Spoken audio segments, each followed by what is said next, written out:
Concept काय बघायची आहे? Keyword only argument.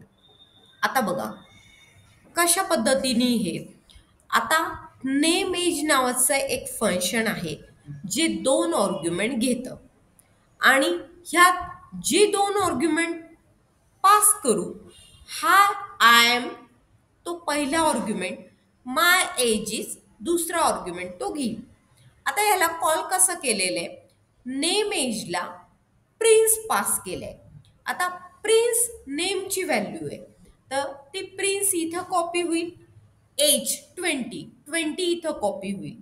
तर इथं प्रिन्स आणि 20 म्हणजे hi I am Prince my age is 20 print होईल. आणि जर मी याची सिक्वेन्स चेंज केली, पहिलं एज घेतलं आणि नंतर प्रिन्स घेतलं, नेम इक्वल टू प्रिन्स घेतलं, त्याही केसमध्ये एजचा डाटा एजमध्येच कॉपी होईल. आणि जर मी ह्या ठिकाणी म्हणजे ह्या दोन्ही केसेसमध्ये जर क्रॉस चेक केला ना, रिझल्ट काय येतो बघा, तर प्रॉपर रिझल्ट येतो. आता हे बघा प्रॉपर रिझल्ट येतो दोन्ही केसेसमध्ये. आणि तेच जर मी ह्या ठिकाणी हा कॉल असा जाऊ दिला, कीवर्ड ओनली आर्ग्युमेंट मी यूज केले नाही, सपोज मी फक्त डाटा असा पास केला, व्हेरिएबल इक्वल टू घेतलंच नाही, इथे पण सेम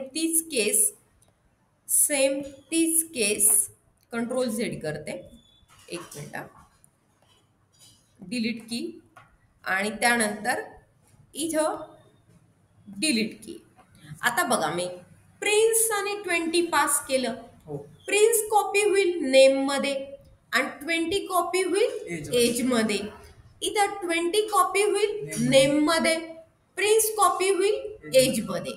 आणि जर मी ह्याला रन केलं तर आउटपुट काय आलं? ह्या ठिकाणी हे बघा, hi I am Prince my age is 20, हे थर्ड बरोबर आलं. पण फोर्थ हाय आय एम 20 का? तुम्ही 20 इथं पास केलं. इथं जर असं मेन्शन केलं ना कीवर्ड ओनली आर्ग्युमेंट थ्रू, तर तो बरोबर ज्या पॅरामीटरचं त्या पॅरामीटरमध्येच कॉपी करेल. पण इथं असं मेन्शन नाही केलं ना, तर त्यामुळं असा रॉंग रिझल्ट तो देतो. ठीक आहे, तर हा बघा कॉन्सेप्ट.